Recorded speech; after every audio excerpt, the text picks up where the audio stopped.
Dia pantas mendapatkannya lebih dari kamu, Nak. Ibu berkata tanpa mengangkat pandangannya dari tumpukan kue bolu kukus yang sedang dia susun di rak bertingkat. Fatimah selalu lebih tekun belajarnya. Kamu selalu punya minat lain-lain. Penolakan santai itu lebih menyakitkan daripada tamparan. Aku berdiri di dapur rumah orang tuaku. Ijazah sekolah kedokteranku masih baru dalam bingkainya. Mencoba mencerna apa yang baru saja kudengar. Bu, kami berdua lulus dengan predikat cum laude. Nilai IPK kami sama persis. Suaraku tenang, tapi tanganku sedikit gemetar. Aku tak paham kenapa ibu dan ayah mau melunasi semua pinjaman mahasiswa Fatimah, tapi tak satu pun punyaku. Aisyah, ibu akhirnya menoleh padaku dengan ekspresi kecewa ringan yang sudah kukenal. Adikmu tak punya mentor kaya seperti Dr. Vivi yang tertarik pada masa depannya. Kamu selalu punya keuntungan yang Fatimah tak miliki. Aku hampir tertawa. Dr. Vivi Fitriani adalah penasihat risetku, karena aku meraih posisi itu lewat kerja keras 80 jam seminggu di laboratorium. Sementara Fatimah liburan ke puncak bersama orang tua kami. Keuntungan itu adalah bekerja sampai kelelahan, sementara saudara kembarku mendapat dukungan emosional dan finansial tak tergoyahkan dari mereka. Jadi aku dihukum karena menemukan peluang mentorship sendiri? Tanyaku, berusaha menahan nada sakit hati. Ayah masuk, merangkul bahu ibu. Tak ada yang menghukum kamu, Aisyah. Kami hanya praktis saja. Adikmu butuh bantuan lebih dari kamu. Kamu selalu lebih mandiri. Mandiri. Kata yang mereka pakai untuk membenarkan ketidakhadiran mereka di presentasi riset sarjanaku. Sementara mereka terbang ke Bandung untuk turnamen voli Fatimah. Mandiri. Alasan mereka kenapa Fatimah dapat mobil baru di ulang tahun ke-21, sementara aku hanya dapat voucher bensin. Besok adalah pesta perayaan bebas hutang Fatimah. Ide orang tuaku tentu saja. Mereka undang keluarga besar, teman-temannya, bahkan beberapa dosen lama kami. Undangan bertuliskan, merayakan prestasi Fatimah, seolah lulus sekolah kedokteran bebas hutang, adalah pencapaiannya sendiri. Bukan keputusan finansial orang tua kami. Aku harus pergi sekarang, kataku akhirnya sambil meraih tas. Besok pagi, shift pagi di rumah sakit.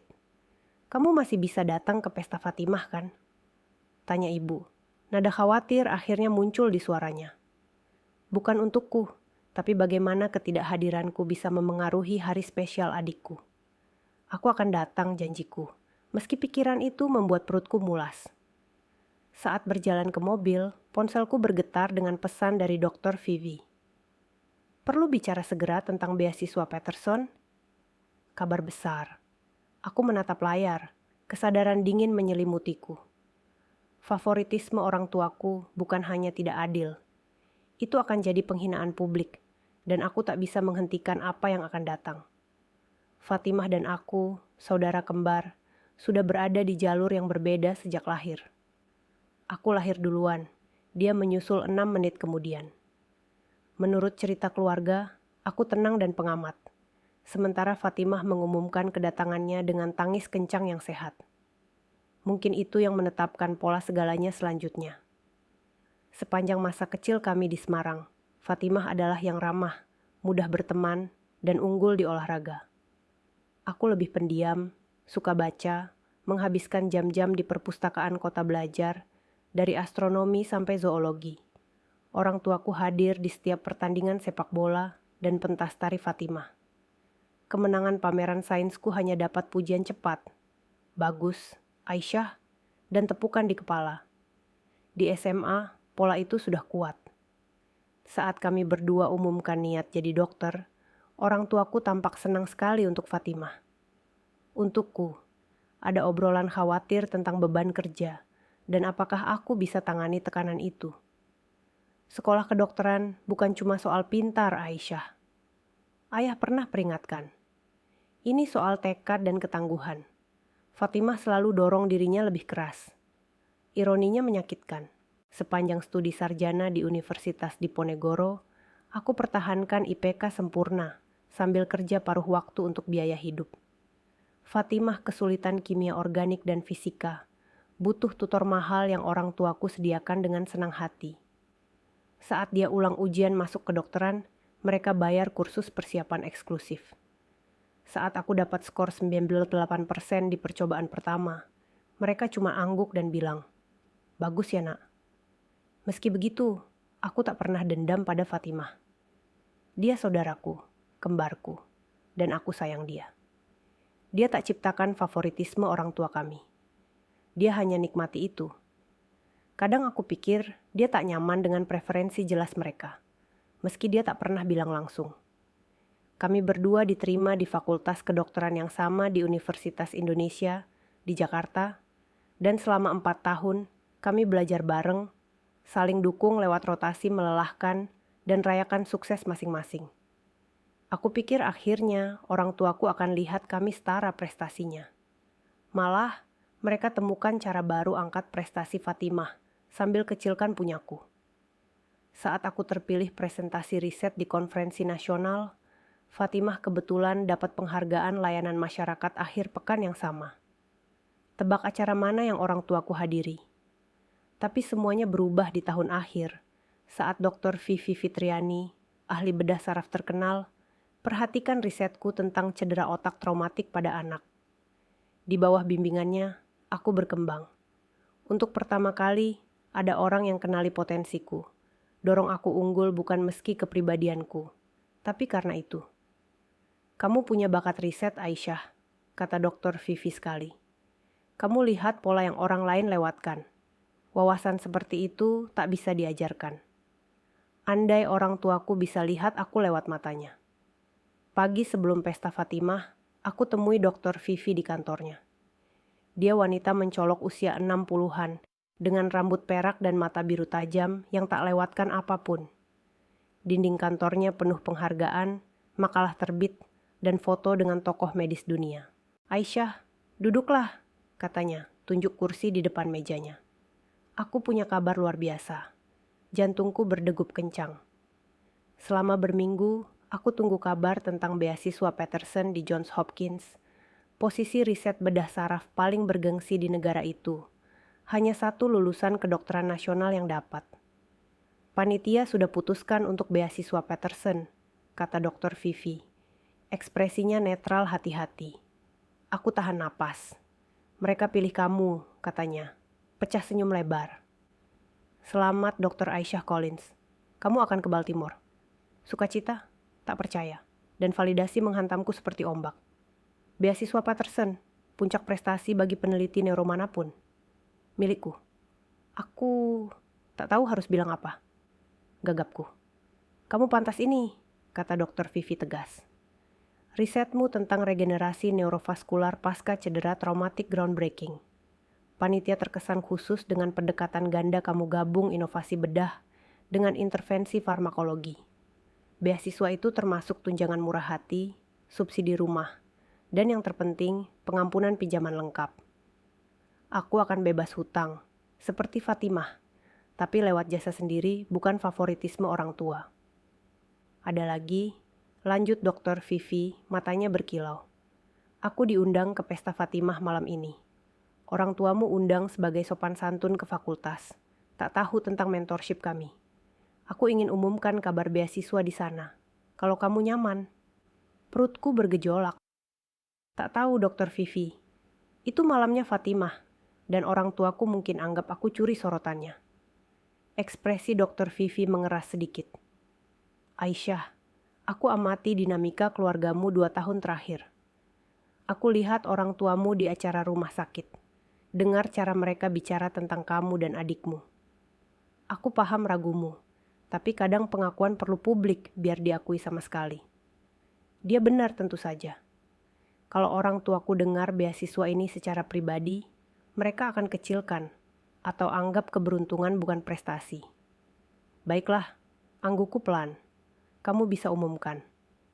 Saat keluar kantornya, ponselku bergetar dengan teks dari Fatimah. "Ibu berlebihan untuk malam ini. Malu rasanya.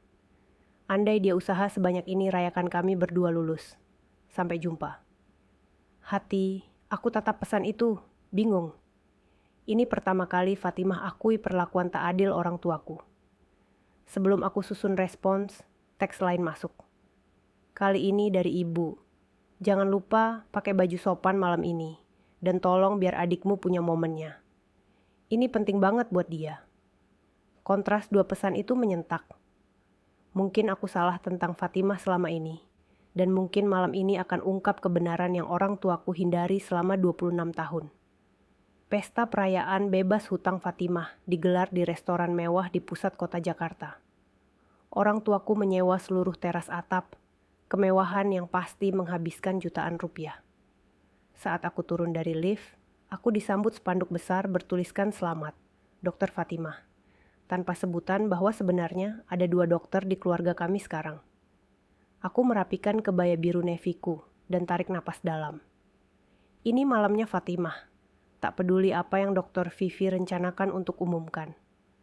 Aku tak mau tahun-tahun dendam merusak hubunganku dengan kembarku. Aisyah. Fatimah langsung melihatku, melepaskan diri dari kerumunan kerabat untuk berlari mendekat. Dia tampak memesona dalam kebaya perak. Rambut pirang kami yang identik dipotong bob modis, sementara aku biarkan panjang, ditata sempurna. Syukurlah kamu datang. Bibi Susi sudah tanya 5 kali apa aku sudah punya calon suami. Aku tertawa meski gugup. Apa yang kamu jawab? Bilang aku sudah nikah sama ilmu kedokteran. Tapi kalau dia kenal ahli bedah saraf lajang, aku terima lamaran. Fatimah sambung lenganku. Serius deh, ini berlebihan. Ibu undang separuh fakultas kedokteran. Dekan Wijaya juga datang. Aku pandang sekeliling teras yang ramai. Dan memang lihat dekan berbincang dengan ayah. Wah, mereka benar-benar habis-habisan. Terlalu habis-habisan, malu-maluin. Fatimah rendahkan suara. Dan kenapa cuma untuk aku? Kami berdua lulus. Kami berdua kerja keras mati-matian. Keram perutku sedikit longgar. Mungkin Fatimah lebih sadar daripada yang kukira. Aisyah, Fatimah. Ibu muncul, gelas jus mangga di tangan. Fatimah. Keluarga Pak Hadi baru datang. Kamu ingat Pak Hadi, kepala bedah di Rumah Sakit Cipto Mangunkusumo? Kamu harus salam. Dia ambil lengan Fatimah, memisahkan kami, lalu lirik balik padaku. Aisyah, tolong cek caterer sudah siapkan menu halal tanpa gluten. Sepupu kamu Rina lagi rewel soal dietnya. Dan begitulah, aku ditugaskan urus catering sementara Fatimah dipamerkan ke administrator rumah sakit. Beberapa hal tak pernah berubah. Aku sedang arahkan pelayan ke meja yang benar saat Dr. Vivi datang. Dia tampak anggun dalam setelan celana merah marun. Tarik perhatian tanpa usaha. Aisyah, katanya hangat, peluk aku. Siap untuk pengumuman kita? Belum yakin, aku akui. Waktunya terasa rumit. Dr. Vivi pandang pesta. Amati spanduk. Kue hias profesional dengan nama Fatimah saja. Slideshow foto yang tampilkan Fatimah secara utama dengan aku kadang muncul di latar. Paham, katanya pelan. Lebih rumit dari yang kukira. Di seberang teras, aku lihat orang tuaku perkenalkan Fatimah ke Dr. Maria Wulandari, kepala ahli bedah saraf di Rumah Sakit Umum Pusat Nasional, tempat Fatimah, dan aku lamar residensi. Perutku mengerut. Apa mereka coba amankan posisi Fatimah lewat koneksi pribadi? Dr. Vivi, ayah lihat dia dan dekati bersama ibu dan Fatimah. Sungguh kehormatan Anda datang. Kami dengar Anda kerjasama dengan Aisyah. Kerjasama? Dr. Vivi angkat alis. Aisyah mitra riset utamaku 2 tahun terakhir. Kontribusinya pada studi cedera otak traumatik instrumental untuk suksesnya. Orang tuaku saling pandang. Aku tak bisa baca artinya. Bagus sekali, kata Ibu Samar. Fatimah juga sangat terlibat riset bedah saraf. Bahkan Dr. Wulandari bilang terkesan dengan lamaran Fatimah ke programnya. Aku rasakan marah naik ke pipi. Fatimah tak lakukan riset bedah saraf. Fokusnya neuropsikiatri, bidang berbeda total. Orang tuaku bohongi pengalaman dia. Mungkin rugikan kesempatanku sendiri. Ekspresi Dr. Vivi tetap ramah. Tapi aku lihat kilau baja di matanya. Begitukah? Menarik sekali. Aku kira fokus Fatimah pada aplikasi psikiatri bukan intervensi bedah. Hening canggung jatuh di kelompok kecil kami. Jebakan harapanku menutup sekitarku. Pengumuman ini akan buat hal lebih buruk, bukan lebih baik. Bagian makan malam sudah mulai. Orang tuaku duduk di meja utama bersama Fatimah, kakek nenek, dan Dokter Wulandari. Aku ditempatkan di meja samping dengan sepupu dan teman keluarga, cukup dekat untuk dengar obrolan tapi tak ikut. Kami selalu tahu Fatimah ditakdirkan untuk kebesaran, kata ayah ke Dokter Wulandari. Bahkan saat gadis-gadis kecil, Fatimah tunjukkan tekad kuat. Dia selalu yang ambisius di antara kami. Tiap kata seperti pisau kecil. Aku aduk makanan di piring, selera hilang. Menu halal lengkap. Nasi goreng, sate ayam, rendang daging sapi, dan sayur lodeh. Aroma rempah tropis campur angin malam Jakarta yang lembab. Di dekat, Dr. Vivi duduk dengan anggota fakultas lain. Sesekali tangkap mataku dengan pandang simpatik.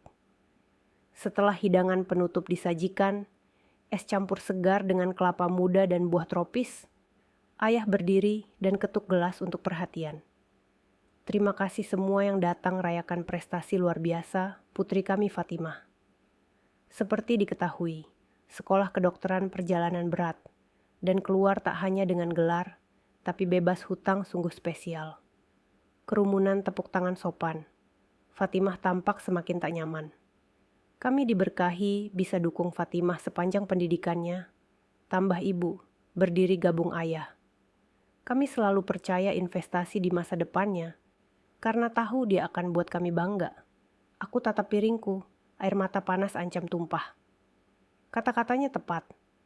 Mereka investasi di Fatimah, bukan kedua putri mereka. Pesannya tak bisa lebih jelas. Sebenarnya, Fatimah tiba-tiba bilang, "Berdiri, aku ingin bilang sesuatu." Dia pandang langsung padaku, ekspresi minta maaf. Perayaan ini terasa tak lengkap. Aisyah dan aku berdua lulus dengan IPK identik. Kami berdua kerja keras luar biasa. Dan jujur, Aisyah kerja lebih keras karena lakukannya tanpa sistem dukungan yang aku punya. Hening jatuh di kerumunan. Orang tuaku tampak terkejut. "Fatimah," bisik ibu, "ini bukan waktunya." "Ini justru waktunya," tegas Fatimah. Aku tak bisa terima pengakuan yang kecualikan kakakku. Ini tak adil dan tak pernah adil. Tenggorokanku sesak emosi. Setelah bertahun, Fatimah akui ketidakseimbangan itu secara publik. Itu membenarkan sekaligus menyayat hati. Ayah pulih cepat, suaranya terlalu riang. Tentu saja, kami bangga pada kedua putri kami. Aisyah juga lakukan sangat baik, tapi malam ini tentang rayakan Fatimah bebas hutang, yang prestasi spesial. Prestasi yang kalian fasilitasi, bukan yang aku raih, balas Fatimah. Suaranya tenang tapi tegas. Ketegangan di ruangan terasa. Ini cepat jadi adegan yang orang tuaku takutkan selama ini. Citra keluarga sempurna mereka retak di depan umum. Dr. Vivi memilih saat itu untuk berdiri. "Kalau boleh saya tambahkan sesuatu ke percakapan ini," katanya. Suaranya berwibawa memotong gumaman. "Ini sepertinya waktu yang tepat untuk bagikan kabar tentang Aisyah, yang mungkin banyak dari Anda belum tahu. Orang tuaku saling pandang khawatir. Riset Aisyah tentang regenerasi neurovaskular telah meraih beasiswa Peterson di Johns Hopkins, umumkan Dr. Vivi. Bagi yang tak familiar, ini posisi paling bergengsi yang ditawarkan kelulusan kedokteran di negara ini. Datang dengan pengampunan pinjaman penuh dan tunjangan besar. Desahan dan gumam menyebar di ruangan. Dokter Wulandari pandang aku dengan minat baru. Sepupu-sepupuku bisik-bisik excited. Bahkan, lanjut Dokter Vivi. Panitia seleksi secara khusus sebut metodologi pendekatan ganda inovatif Aisyah, yang dia kembangkan sebagian besar secara mandiri sambil seimbangkan jadwal rotasi klinis penuh. Saya punya hak istimewa bimbing banyak dokter berbakat, tapi jarang saya temui tingkat dedikasi dan wawasan seperti yang Aisyah tunjukkan secara konsisten. Ruangan meledak tepuk tangan asli dan antusias untukku. Orang-orang berpaling di kursi mereka untuk lihat aku, senyum dan angguk hormat. Orang tuaku tetap beku. Ekspresi mereka campur aduk antara kaget, bingung, dan horor yang muncul saat sadar narasi yang mereka bangun dengan hati-hati tentang putri-putri mereka sedang runtuh di depan umum. Fatimah tersenyum lebar padaku. Tak ada sedikit pun iri di wajahnya. Dr. Vivi belum selesai. Selain itu, saya senang umumkan bahwa saya secara pribadi atur sisa pinjaman sekolah kedokteran Aisyah ditanggung melalui dana beasiswa merit departemen kami. Keputusan yang disetujui bulat oleh Dewan sebagai pengakuan atas kontribusi luar biasanya ke program riset kami. Aku juga bebas hutang sekarang, dan aku raih itu sendiri. Setelah pengumuman Dr. Vivi, perayaan berubah drastis. Anggota fakultas yang tadinya gravitasi ke Fatimah sekarang dekati aku, tanya tentang risetku, dan ucapkan selamat atas beasiswa. Beberapa supervisor klinisku bagikan cerita glowing tentang kerjaku dengan pasien yang tak kusadari mereka perhatikan. Orang tuaku tetap di meja mereka, kaget masih jelas di wajah. Mereka tak hanya proses kabar beasiswa dan pengampunan pinjamanku. Mereka saksikan pembongkaran narasi yang mereka ciptakan tentang putri-putri mereka. Kembar yang pendiam dan mandiri yang mereka abaikan secara konsisten sekarang jadi pusat kekaguman profesional. Di tengah hiruk-pikuk, aku ingat nilai-nilai keluarga yang selalu diajarkan di rumah. Saling dukung sebagai umat, tapi malam ini terasa seperti ujian iman. Di rumah kami di Semarang dulu, setelah maghrib, kami biasa duduk bareng di ruang keluarga, baca Al-Quran atau diskusi hadis tentang keadilan. Tapi di sini, di teras atap dengan angin malam tropis, yang lembab membawa aroma kembang melati dari taman bawah, keadilan itu terasa jauh. Makanan halal yang disajikan, sambal goreng ati, opor ayam, dan buah segar seperti mangga dan rambutan. Tadinya menggugah, tapi sekarang tak kusentuh. Fatimah datangi aku, gelas jus jeruk di tangan. "Selamat, Kak," katanya. "Sentuh gelasku. Beasiswa Peterson, luar biasa. Kenapa tak bilang ke aku?" "Baru tahu pagi tadi," kataku, "dan aku tak mau ganggu perayaanmu." Fatimah cemberut. "Pesta konyol ini ide ibu dan ayah, bukan aku. Aku coba bilang ke mereka ini berlebihan dan tak adil ke kamu. Tapi kamu tahulah mereka kalau sudah putuskan sesuatu." "Kamu lakukan itu?" tanyaku, terkejut. Tentu saja, Fatimah tampak tersinggung. "Aisyah, aku selalu tahu mereka perlakukan kita beda. Aku cuma tak tahu cara perbaiki tanpa buat lebih buruk." Sebelum aku balas, Dr. Maria Wulandari dekati kami. "Dr. Aisyah," katanya, "pandang langsung padaku. Saya sangat terkesan dengan cerita Dr. Vivi tentang risetmu. Kita harus diskusi apakah kamu mau bawa kerjamu ke departemen bedah saraf kami daripada Johns Hopkins." Aku kedip kaget. Itu sangat memuji Dr. Wulandari, tapi dia sudah terima Peterson, potong Fatimah, rangkul bahuku bangga. "Itu kesempatan seumur hidup, tapi kamu harus tahu kakakku tak pernah lakukan satu hal revolusioner saja. Aku taruh-taruhan dia akan punya studi groundbreaking lain dalam bulan-bulan setelah tiba di Baltimore." Dr. Wulandari tersenyum.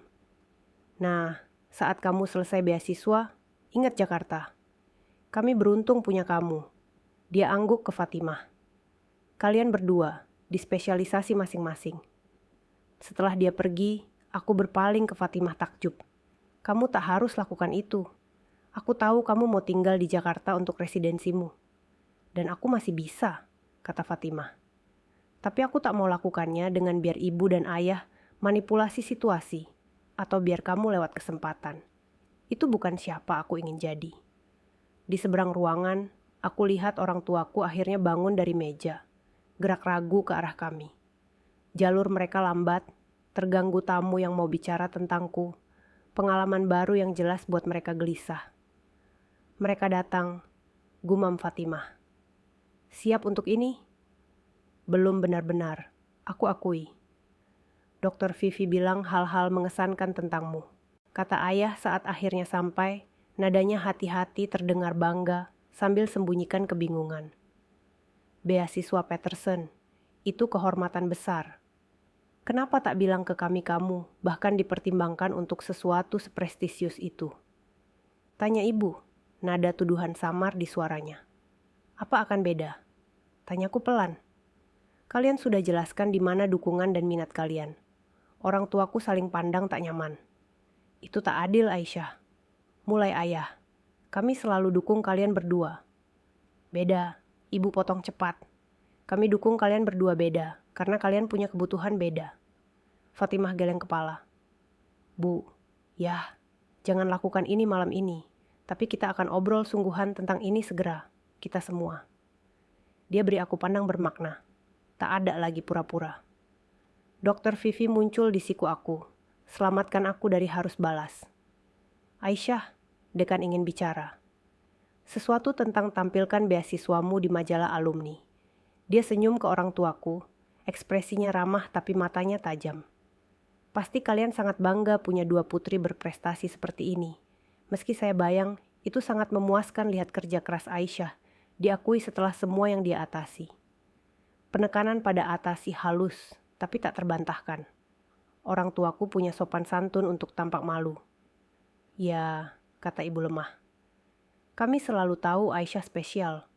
Terlalu sedikit, terlalu terlambat. Minggu setelah perayaan itu benar-benar mengubah segalanya. Kabar tentang beasiswa Pattersonku menyebar luas di komunitas medis Jakarta. Dan tiba-tiba, pintu-pintu yang dulu tertutup rapat untukku terbuka lebar. Dosen-dosen lama yang pernah beri perpanjangan tugas untuk Fatimah, tapi tolak permintaanku sekarang email ucapan selamat. Teman sekelas yang selama 4 tahun sekolah kedokteran, hampir tak akui keberadaanku tiba-tiba klaim persahabatan dekat. Sementara itu, orang tuaku berusaha kendalikan kerusakan. Mereka muncul di apartemenku sehari setelah pesta dengan tas hadiah, dan senyum dipaksakan. Kami sudah pikirkan, kata ayah sambil letakkan kotak kecil di meja kopi. Dengan kalian berdua lulus dan mulai karir, kami harus beri kalian sesuatu spesial. Ini untukmu. Di dalamnya ada jam tangan emas mawar, identik dengan yang mereka beri Fatimah untuk ulang tahunnya 6 bulan lalu. Cantik sekali, kataku tanpa raih itu.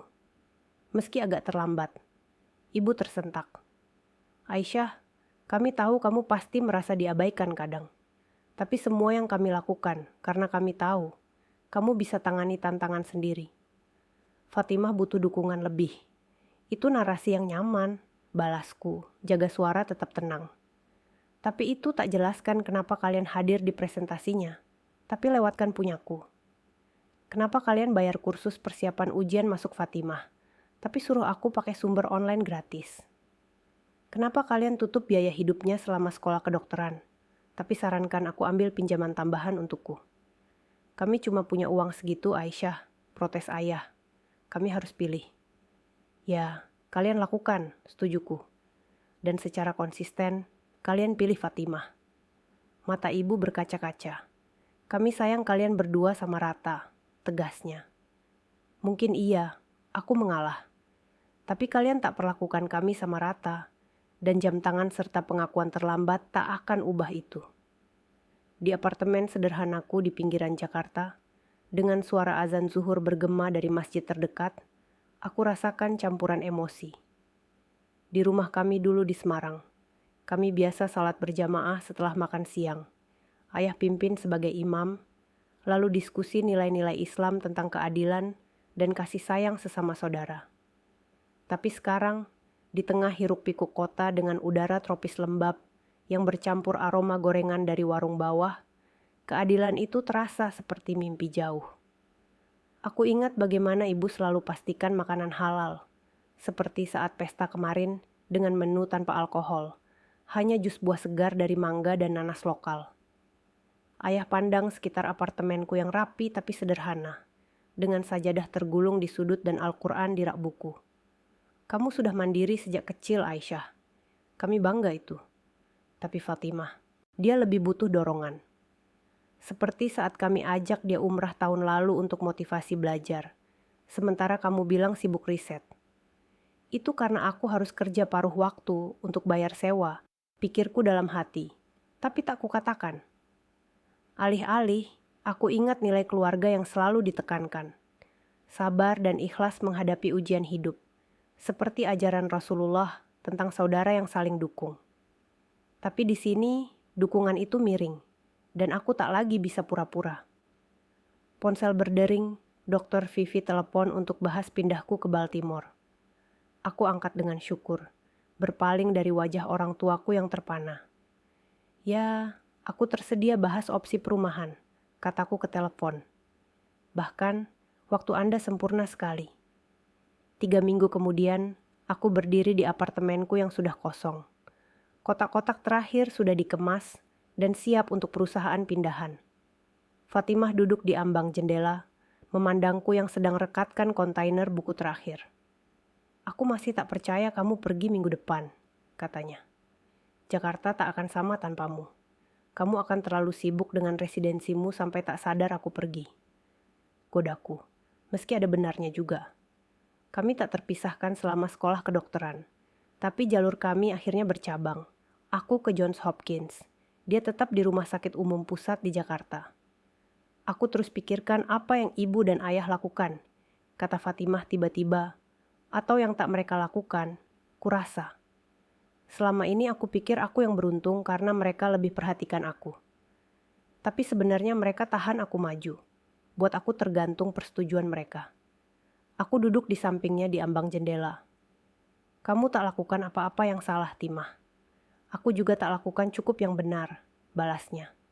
Aku seharusnya bicara lebih awal. Dia menghela napas. Mereka hancur, tahu. Ibu terus nangis soal kamu pasti benci mereka. Ayah cerita ke siapa saja yang mau dengar tentang putri briliannya di Johns Hopkins. Seolah dia yang danai risetmu sendiri. Biarlah mereka, kataku, mengejutkan diri sendiri. Karena sekarang itu tak terlalu ganggu aku. Persetujuan mereka tak lagi tentukan siapa aku. Dan itu benar. Sakit hati konstan mencari validasi dari orang tua yang tak pernah benar-benar lihat aku akhirnya reda. Bimbingan Dr. Vivi telah tunjukkan seperti apa dukungan sejati. Tantang aku saat perlu dorong, bela aku saat perlu lindung, dan selalu lihat potensiku tanpa syarat. Di apartemen kecilku ini, dengan suara burung gereja di pagi tropis Jakarta dan aroma hujan mendung yang khas Pulau Jawa, aku renungkan perjalanan kami. Di rumah lama di Semarang, kami biasa kumpul setelah salat Asyhar, berbagi cerita sambil minum teh jahe hangat halal, diskusi ayat Al-Quran tentang sabar dan keikhlasan dalam keluarga. Nilai-nilai itu, komunal, saling hormat sebagai saudara muslim, seharusnya jadi dasar, tapi favoritisme mereka buat retak. Sekarang, saat aku kemas barang, termasuk mushaf kecil yang selalu kubawa ke lab, aku rasakan kedamaian baru. Hidup di Jakarta yang ramai, dengan pasar tradisional penuh buah tropis seperti durian dan salak. Ajarkan aku mandiri, tapi juga ingatkan pentingnya ikatan saudara tanpa kompetisi. Jadi apa yang terjadi sekarang? Tanya Fatimah. Dengan kita maksudku. Aku pegang tangannya. Kita temukan jalan kita sendiri maju, tanpa kompetisi yang mereka ciptakan antara kita. Aku suka itu. Fatimah tersenyum, genggam tanganku erat. Dr. Aisyah, penerima beasiswa Patterson. Aku sangat bangga padamu, Kak. Untuk pertama kali dalam bertahun, aku rasakan damai sepenuhnya. Jalan di depan menantang tapi jelas, dan sepenuhnya milikku untuk dinavigasi dengan caraku sendiri. Terima kasih. Beberapa bulan kemudian, setelah pindah ke Baltimore, aku mulai menyesuaikan diri dengan kehidupan baru di sana. Tapi sebelum berangkat, ada momen-momen kecil yang membuatku renungkan semuanya lagi. Di apartemen kosong itu, setelah Fatimah pergi, aku duduk sendirian di lantai, memandang kotak-kotak yang siap dikirim. Suara azan maghrib bergema dari masjid dekat kompleks apartemen, mengingatkanku untuk sholat. Aku gelar sajadah, menghadap kiblat, dan dalam sujud, aku panjatkan doa syukur atas segala ujian yang telah membentukku. Dalam Islam, kami diajarkan bahwa keluarga adalah amanah dari Allah, tapi juga ujian untuk sabar dan adil. Orang tuaku, meski salah dalam distribusi kasih sayang, tetaplah orang tua yang membesarkanku dengan nilai-nilai itu. Selalu ingatkan untuk makan halal, berpuasa Ramadan bersama, dan berbagi dengan tetangga di kampung Semarang dulu. Aku ingat masa kecil kami di rumah sederhana di Semarang, dengan halaman belakang penuh pohon mangga dan rambutan yang berbuah lebat di musim hujan tropis. Setiap Jumat, ayah ajak kami ke masjid untuk sholat Jumat, lalu pulang mampir ke pasar tradisional, beli ikan segar untuk digoreng halal, tanpa campur bumbu haram. Ibu masak gulai ikan dengan santan kelapa segar. Aroma kunyit dan serai memenuhi rumah kayu kami yang komunal, di mana tetangga sering mampir berbagi cerita. Tapi di balik kehangatan itu, ada ketidakseimbangan.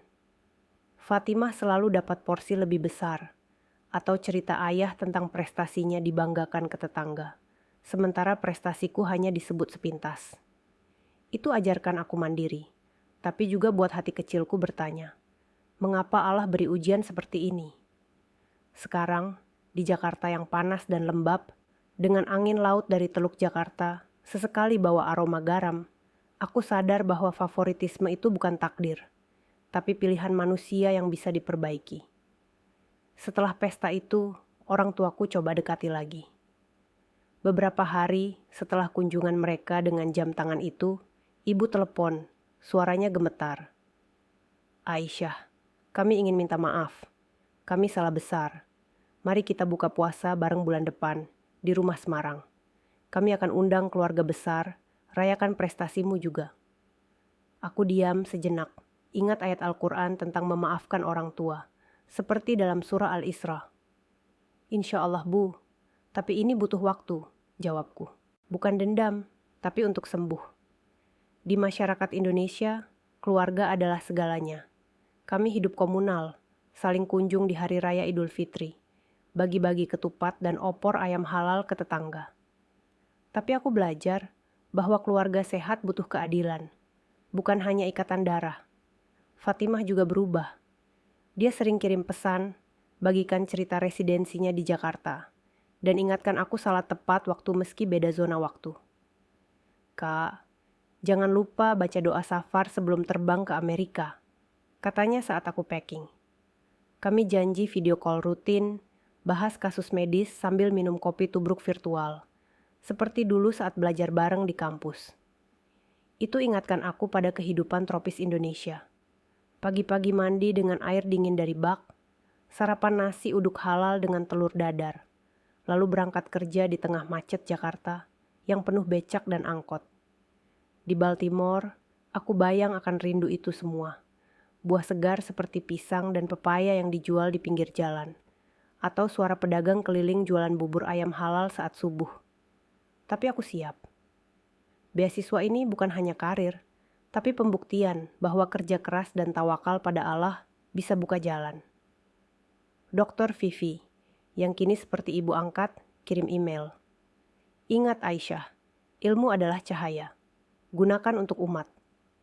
Kata-katanya ingatkan hadis Nabi tentang mencari ilmu sampai ke negeri Cina, atau dalam kasusku, ke Amerika. Aku kemas hijab-hijabku. Pastikan bawa Al-Quran kecil untuk teman di perjalanan panjang.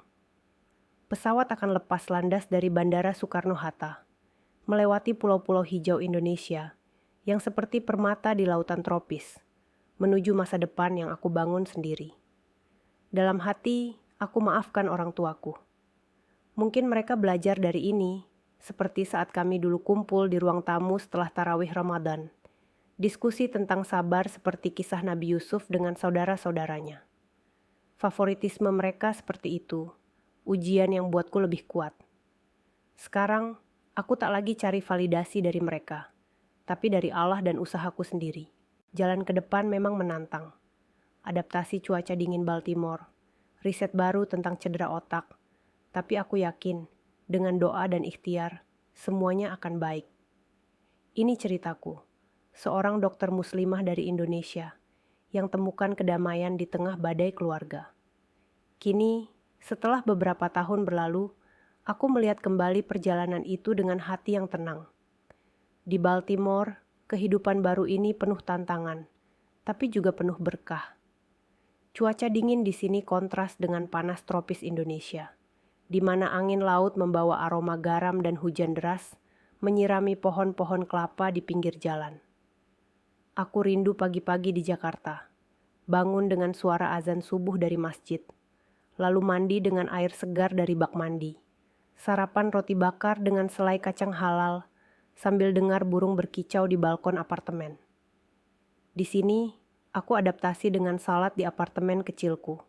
Gelar sajadah menghadap kiblat yang kutandai dengan kompas. Dan masak makanan halal sendiri. Nasi goreng sederhana dengan telur dan sayur impor dari toko Asia. Atau sup ayam dengan rempah yang kubawa dari tanah air. Risetku di Johns Hopkins berkembang pesat. Metodologi pendekatan ganda yang kembangkan dulu kini jadi rujukan di konferensi internasional. Aku presentasikan temuan tentang regenerasi neurovaskular di forum global, dan setiap kali aku ingat doa ibu dulu. Semoga ilmu bermanfaat untuk umat, nak. Meski dulu dukungan mereka miring, sekarang aku paham itu bagian dari takdir Allah, ujian untuk kuatkan iman dan ketabahan. Dalam Islam, kami diajarkan maafkan kesalahan orang tua, seperti Nabi Muhammad SAW yang sabar dengan umatnya. Aku hubungi mereka rutin via video call, terutama saat Ramadan. Tahun lalu, kami buka puasa virtual bareng. Mereka di Semarang dengan kolak pisang halal dan kurma impor. Aku di sini dengan oatmeal dan buah apel.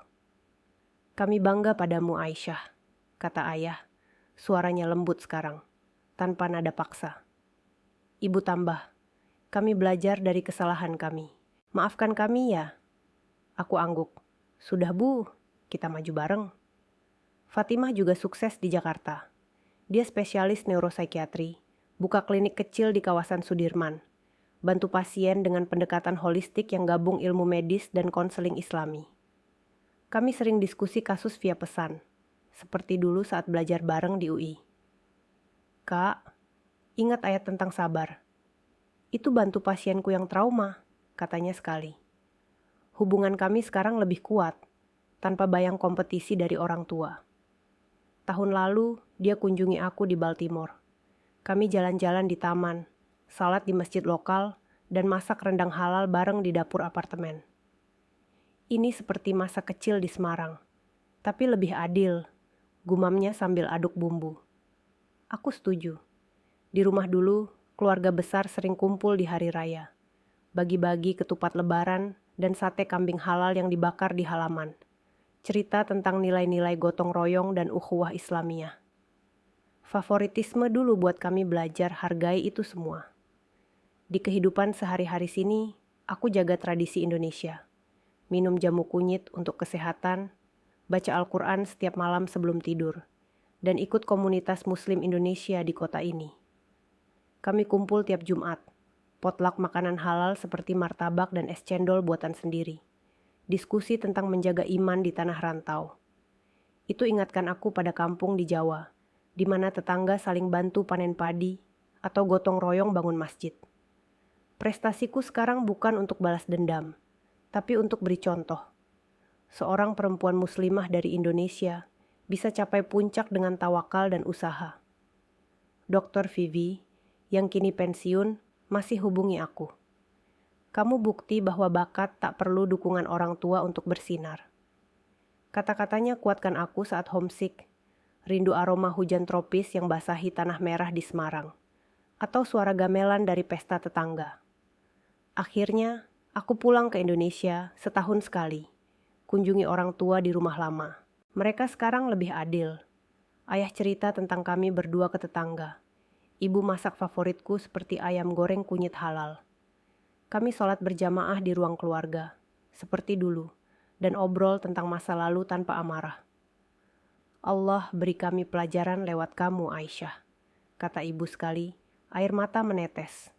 Aku peluk mereka, rasakan kedamaian sejati.